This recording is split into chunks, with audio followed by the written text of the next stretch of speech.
Irmãos, mais uma vez, boa noite. Quero agradecer a Deus por mais essa oportunidade de estar aqui na frente falando dele, que é uma responsabilidade.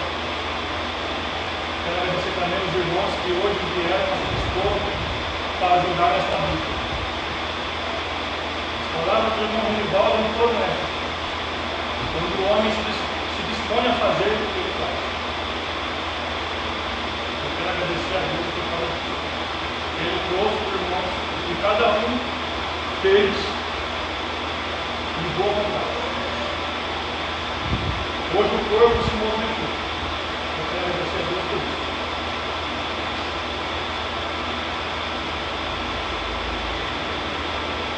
Os irmãos, notam a nossa Bíblia? Livro de Eclesiastes, capítulo 3.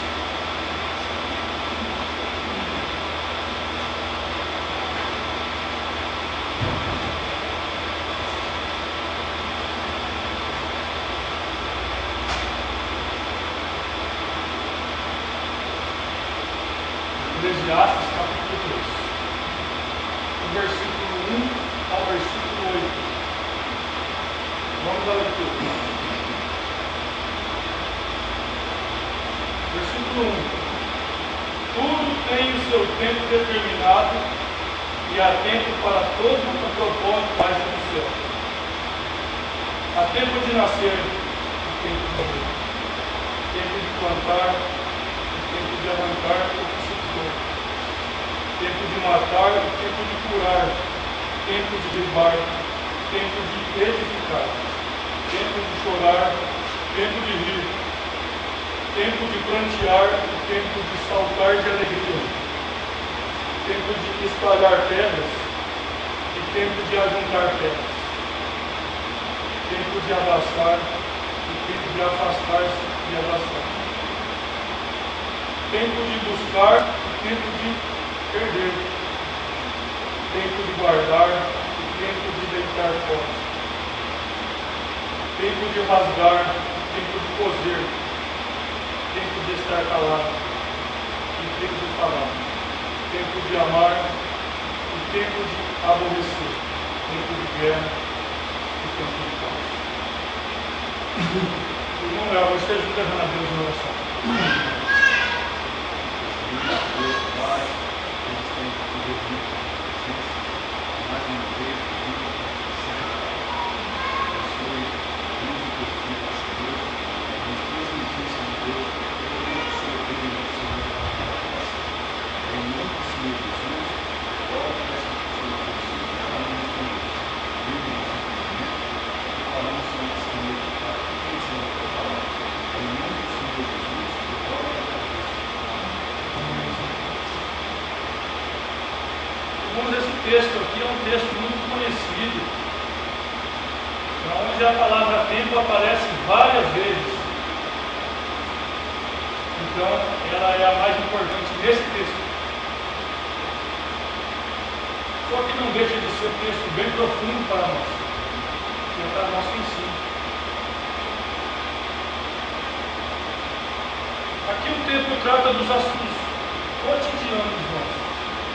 Não corriqueiros, cotidianos da nossa vida. Assuntos relacionados, irmãos, à nossa fragilidade, à nossa vida mortal, nossa terra.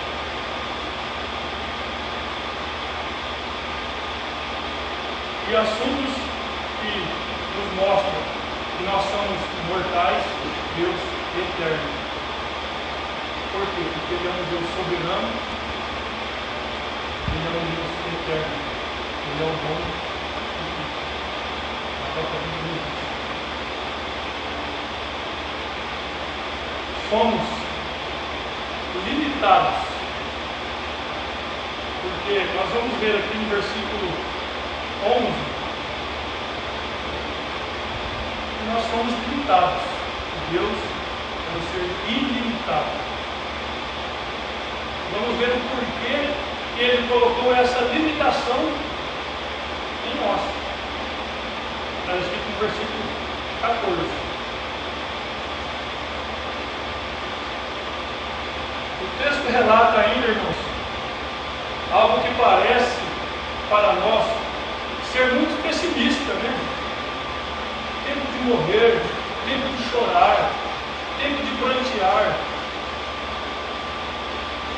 fizemos uma pesquisa, ninguém quer chorar. Ninguém quer prantear uma saudade, uma perca de um ente querido. Hoje é dia 11, irmãos. Essas 2 semanas do ano de 2015, ligarmos a televisão e vemos. Nessas 2 semanas, o que eu vi nessas 2 semanas foram os esotéricos, as mães de Nás, o João Bidus, descrevendo como vai ser o ano de 2015. Só que a Bíblia relata de uma forma diferente. O governo, ele diz que vai ser um ano difícil, vai ser um ano de crise. Mas de crise para quem? Para eles. Para eles que não têm Cristo. Mas para nós que cremos, nós cremos no Deus, um Deus verdadeiro, um Deus justo, um Deus fiel. É Ele que nos conforta. Então nessas 2 semanas é isso que a gente vê. Eu lembro a Bíblia, mas está tudo de contrário. E a palavra diz, é tempo de morrer, é tempo de chorar, é tempo de prantear. O que Deus quer nos ensinar com isso? Esta é a pergunta. O que Ele quer nos ensinar com o tempo? Essa palavra tempo, no hebraico, não é o cronos, porque nós vivemos na cronologia, tudo nosso é o tempo. É o tempo, mas é o tempo do relógio. Mas Deus, um dia para Ele, 1 ano, 100 anos, nós independemos desse tempo. Nós estamos, na verdade, privados desse tempo. Deus, Ele limitou as nossas vidas.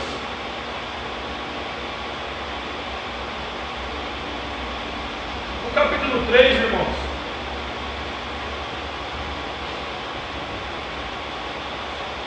essa palavra hebraica que aparece repetidamente, tempo, para tudo, é um tempo de maneira mais ampla, não como as estações do ano. Tem a primavera, verão, outono e inverno. Então, para o mundo, isso é normal, como o curso dessa vida. Você nasce, você vive, depois você morre. Então, o mundo, ele vai ter isso como normal. Mas aqui, o escritor, que foi o rei Salomão, ele não descreve de uma maneira corriqueira, e sim para nos ensinar de uma maneira precisa, que ela vai virar ao contrário. Por quê? Quem está doente vai ter a cura, e quem está vivo vai morrer. Mas como que eu vou morrer? Vou ir para esse mundo e viver para Cristo.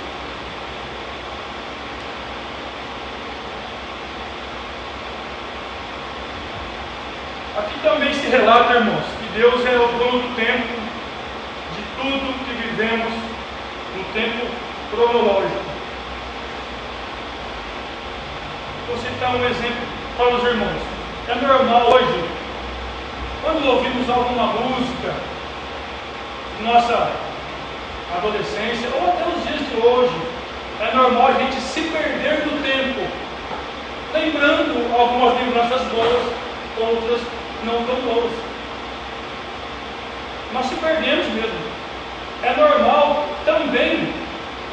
Nossa, eu perdi a hora do trabalho, eu dormi demais. Ontem eu dormi tarde. É normal, não deu tempo de fazer isso.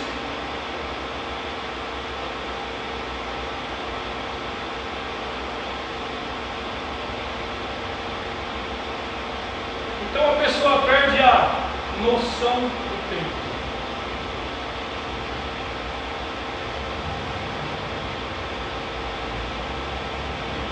Mas existe um tempo que é lógico, mas simplesmente ela perde a noção do tempo.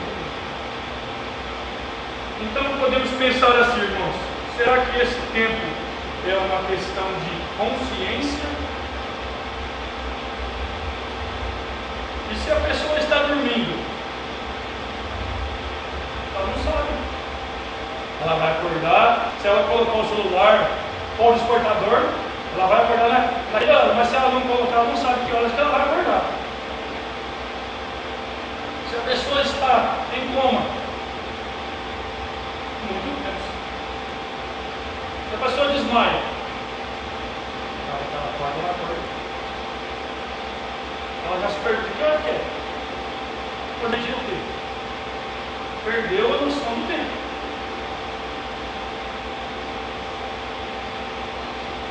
Mas a pergunta é, até agora, o que Deus nos quer ensinar com essa palavra tempo? Tempo.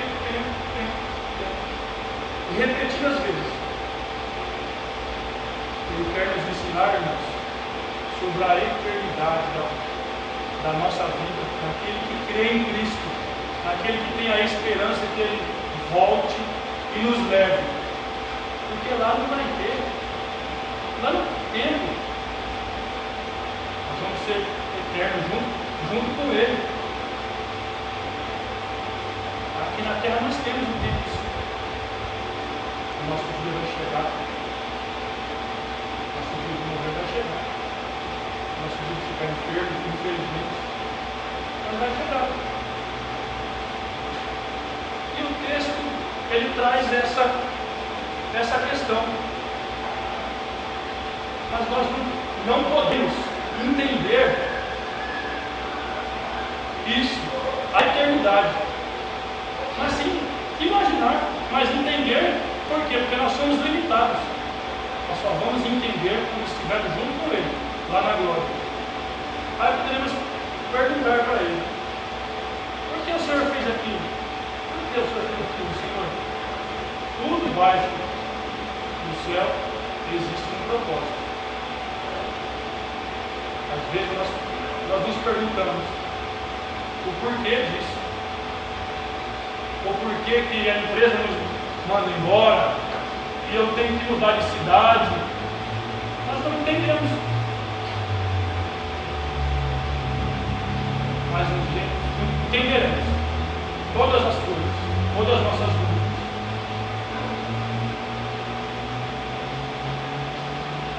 Não pensar no tempo, irmãos.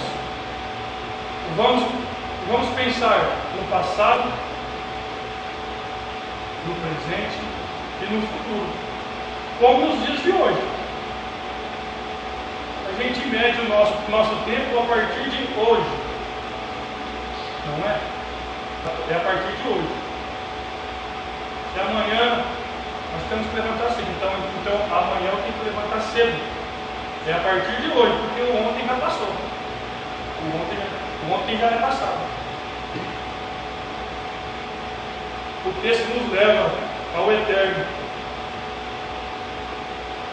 E está nos levando contra a ansiedade que nós temos. A ansiedade que nos leva a muitas aflições, como o texto do Evangelho de João. Jesus deixou bem claro: teremos muitas aflições, muitas ansiedades. Ansiedades essas de, às vezes, um trabalho, um carro novo, uma casa, uma roupa.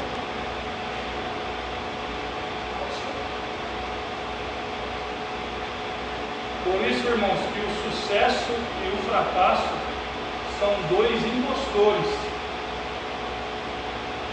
Para alguns, o sucesso é a glória desse mundo. E para eles que acham que o sucesso é essa glória desse mundo, nós somos um fracasso. Mas é ao contrário, nós temos Cristo e eles têm. Por isso que o sucesso e o fracasso são dois impostores. Hoje, assistindo, ao chegar em casa depois da escola bíblica,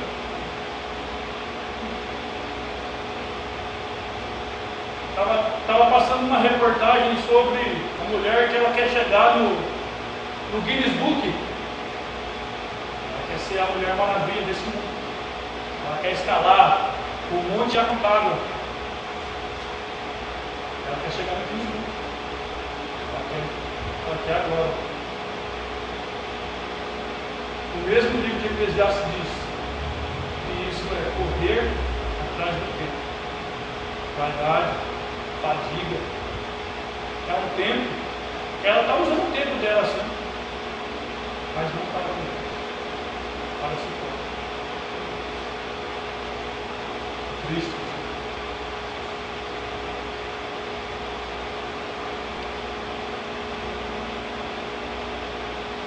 Quem se recorda, capítulo 3 de Êxodo, versículo 14, quando Deus se mostrou para Moisés. Vamos lá, irmãos. Capítulo 3,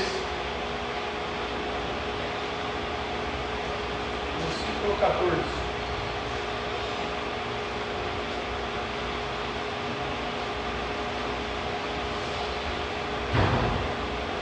Disse Deus a Moisés, olha só o que ele disse para Moisés: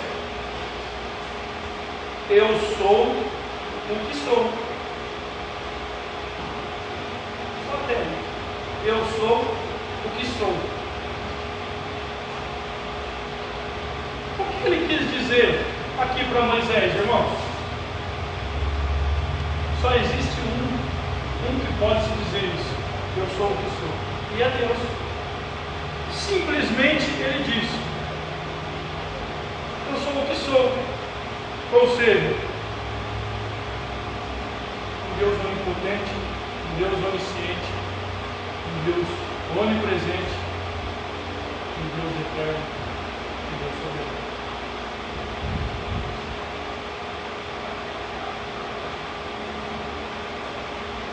No Evangelho de João, Jesus disse isso: eu sou a luz do mundo, eu sou o pão que desceu do céu. E isso foi um escárnio aos fariseus. Mas só um pode dizer isso que eu sou. E Jesus é Deus. Ele diz, no livro de Apocalipse, ele diz: eu sou o Alfa e o Ômega, o início e o fim.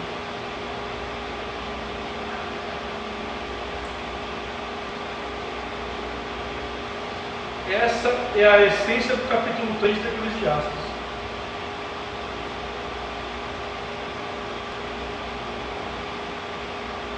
O tempo não muda, irmãos, nem para os ímpios, nem para nós. O mesmo livro de Eclesiastes, ele termina assim, irmãos: que Deus vai julgar todas as nossas ações, todas as nossas obras, até aquelas que estão escondidas, sejam boas ou sejam ruins.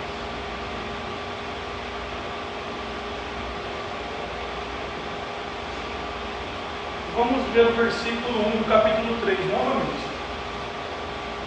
Vamos ver o que ele quer nos ensinar. Tudo tem o seu tempo determinado, e há tempo para todo o propósito debaixo do céu. O que o escritor ele quis dizer aqui? Que Deus é soberano? Sim. Que Deus é um Deus de providência. Quem determina o tempo? Não é o homem. É Deus. Quem dita o propósito? É o que ele está dizendo: tempo para todo o propósito debaixo do céu. Quem determina esse propósito? Será o acaso, a sorte, os mandingeiros que existem? De maneira nenhuma. Deus. Aqui nos faz refletir em Deus e confiar mais nele. Mas por quê? Mesmo sendo filhos de Deus que somos, nós cristãos, estamos sujeitos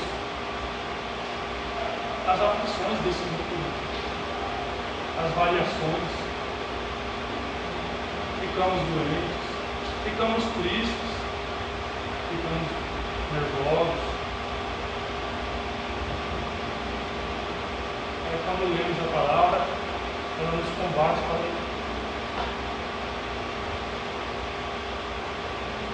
quando estamos sujeitos a esses tipos de variações, esses tipos de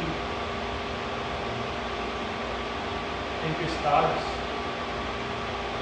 Por exemplo, o naufrágio, um dos naufrágios do apóstolo Paulo sofreu. Deus tinha um propósito ali com eles.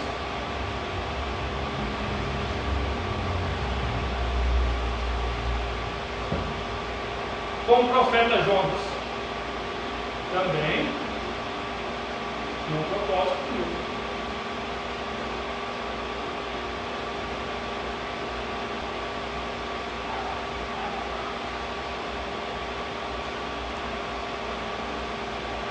Mas todo o propósito, irmãos, Deus ele fala que, mesmo nas nossas aflições, Ele não vai dar um peso maior que não podemos carregar.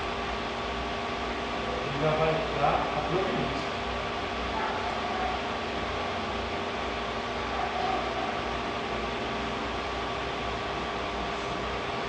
Vamos ler do versículo 9 ao versículo 14.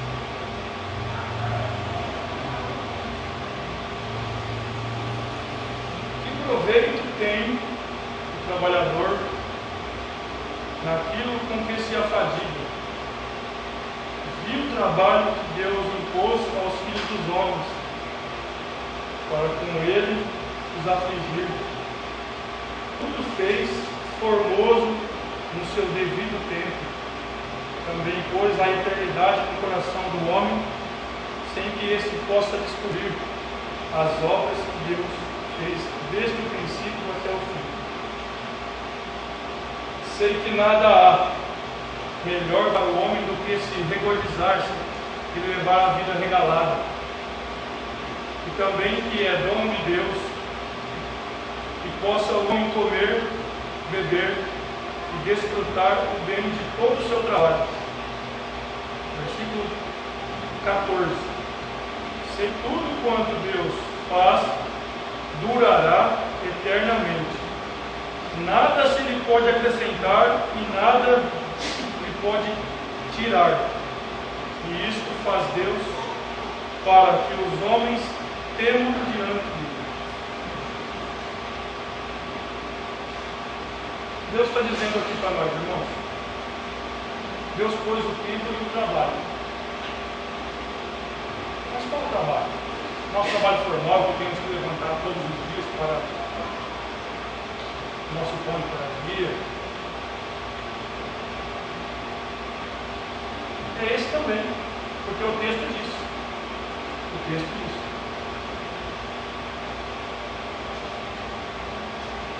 Mas é o trabalho se referindo, irmãos, ao trabalho cristão também.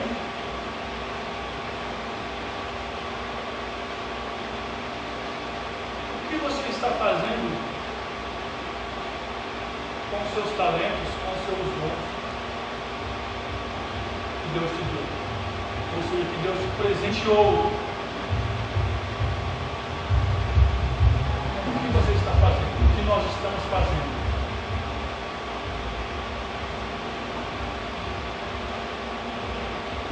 Esse texto começa nos levando a um questionamento, e é esse. Uma reflexão. O que eu estou fazendo? Como eu estou administrando o meu tempo? Como nós estamos administrando o nosso tempo? Esta mensagem, irmão, do livro de Eclesiastes é para todos nós. Mas serve para os jovens que acham que são donos de tudo, eles podem fazer tudo. É para todos, mas os jovens não. Depois eu faço. Nós, quando éramos jovens, nós éramos assim, desobedientes, não ouvir os nossos pais, e há consequências até hoje. Por isso que no namoro, irmãos, posso falar exemplo da família, por que o homem não pode se unir antes do casamento?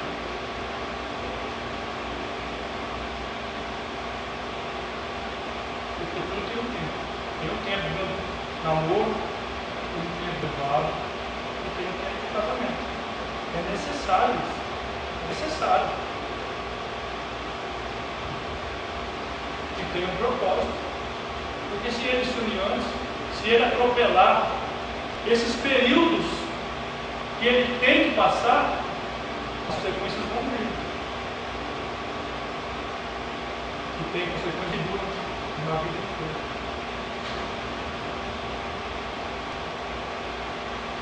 A consequência dele. Por isso que Deus ele está dizendo aqui. Tem que parar tudo. Moisés ficou 40 anos no deserto. Lá teve um propósito. Deus tratou com Moisés e com o povo dele. Ele teve que se esvaziar de tudo aquilo que ele aprendeu de ruim no Egito. Ele teve que morrer para ele nascer de novo. Ele teve que morrer. Vai morrer por tudo aquilo que ele aprendeu de ruim. E a Bíblia nos relata que depois desses 40 anos, ele foi o homem mais manso dessa terra. Um homem cometeu um assassinato. Ele foi defender. Tudo bem. Foi defender a família. Não justifica. Aí Deus dele, tá bom. Você disse? Tá bom. Mas tem um propósito isso aí. O próprio apóstolo Paulo,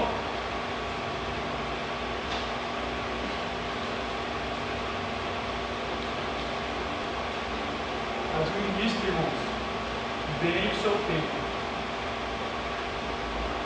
para chegarmos na casa de Deus e fazer como o salmista diz, capítulo 100, versículo 2: servir ao Senhor com alegria, com tempo, com juízo.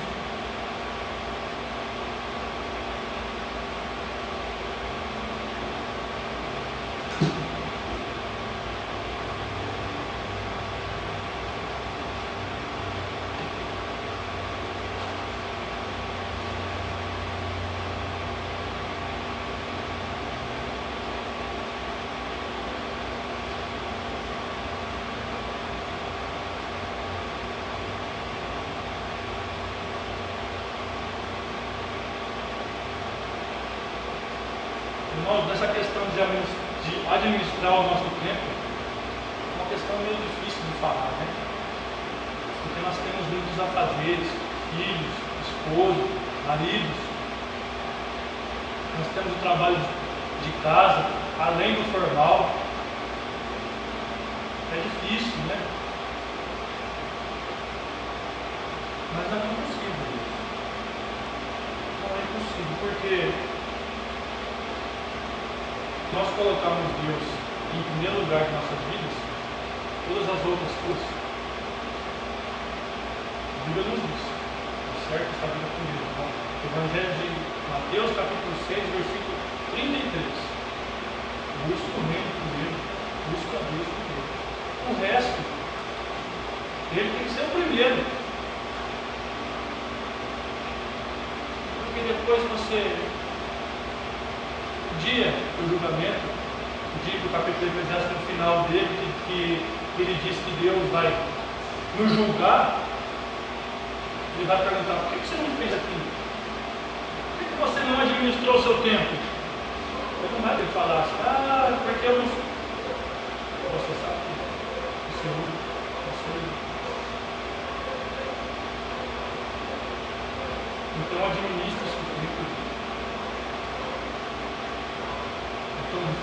porque o Evangelho de Mateus, capítulo 13,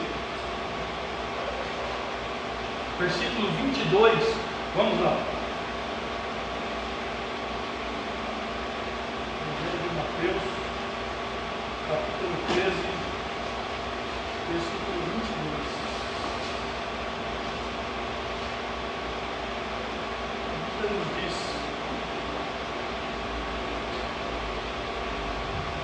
o que foi semeado entre espinhos é o que ouve a palavra, porém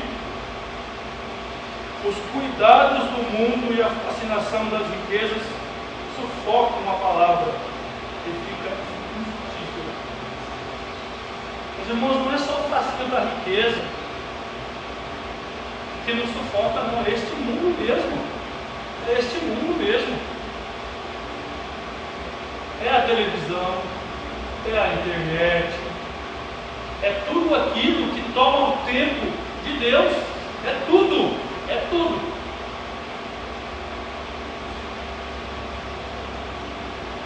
É tudo aquilo que deixa fazer.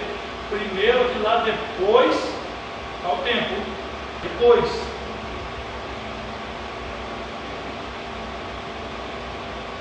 Nos sufoca. Os cuidados deste mundo nos sufocam. Mas como que podemos?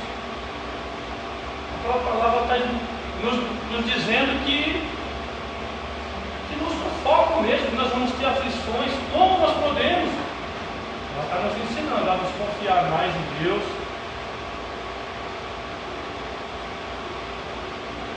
até nós ter esperança na vida.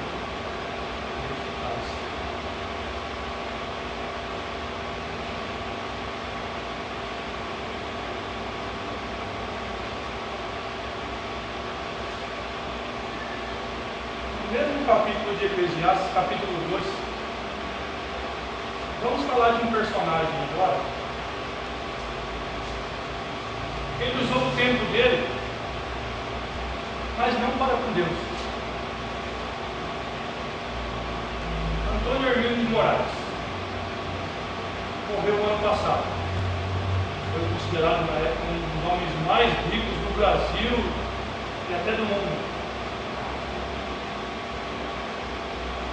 Alguns anos atrás, irmãos, eu vi uma reportagem com ele na casa dele, onde a repórter fez várias perguntas e uma me chamou a atenção. A casa dele, aquela piscinona linda. E a última pergunta foi que ela fez: quantas vezes o senhor pulou nessa piscina aí? Respondeu para ela: nunca. A repórter perguntou: mas por quê? Muito compromisso. Então aquilo que está descrito aqui, que o homem tem que comer, beber, se regalar de todo o trabalho dele, então vai de ao contrário como que ele fazia. O tempo dele foi gasto em vão. Acredito mesmo, irmãos, que ele não deu nem uma vez. Muito compromisso. Mas compromisso com quem? Com o mundo. Uma pessoa dessa, irmãos, não dorme. Muita riqueza, não dorme. Vai atrás de tudo isso.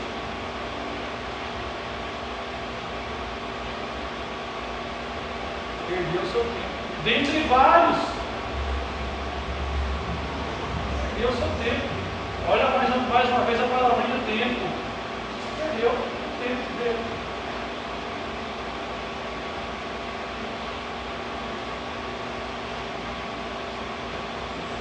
A Bíblia nos diz que, capítulo 2, versículo 17.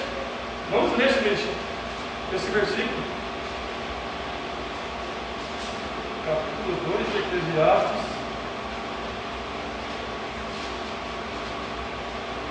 Algumas traduções trazem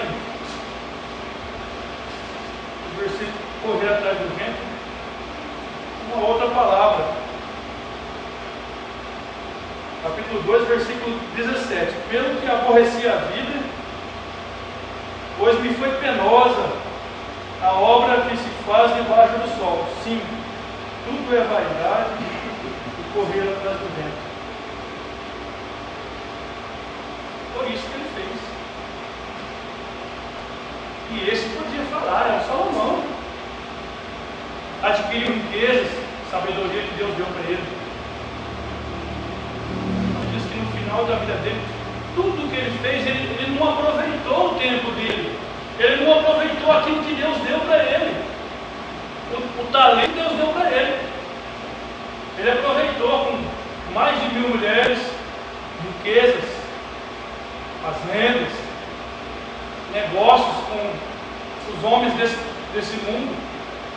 Ele usou sim, mas não para Deus. E a perdição dele foi a mulher. No final da vida dele, ele foi adorar outros deuses.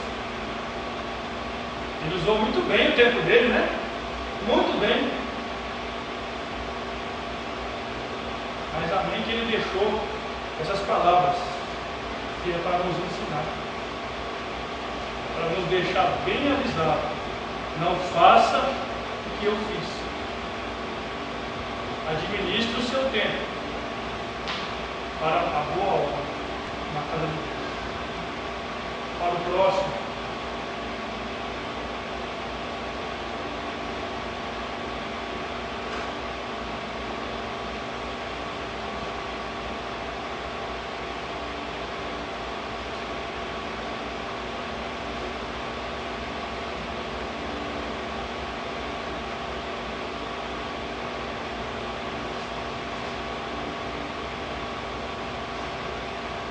Os irmãos lembram aqui, capítulo 3,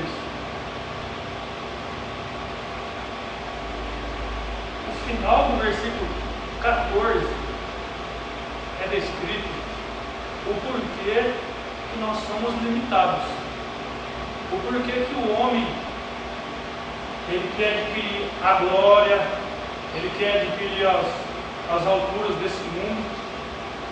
Mas aqui nós entendemos o porquê que Deus nos limitou. Por que nós chegamos até uma certa altura e não chegamos mais. Vamos ler o final do versículo 14. E isto faz Deus para que os homens temam diante dele. O que ele quer dizer aqui? Os homens hoje, eles querem ser Deus. Eles se intitulam apóstolos, se intitulam Jesus. Eles querem tomar o lugar de Deus de qualquer maneira. Eles querem ser Deus. Coitado deles. Coitado deles. Não sabem nada. Não conhecem a Deus. Então aqui está descrito o porquê que a nossa vida é limitada, o porquê que nós usamos para que os homens temam diante dele, ou seja, obedeçam.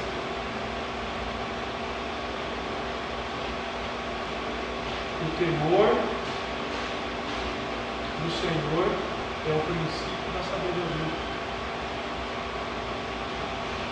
Temam a Deus, administre nossas vidas, saiba usar os talentos ou os presentes que Deus nos dá, as pérolas que nós temos aprendido para nos ensinarmos, saiba usá-los, peça a Deus, para em momento oportuno lançar as pérolas. Um bom sol.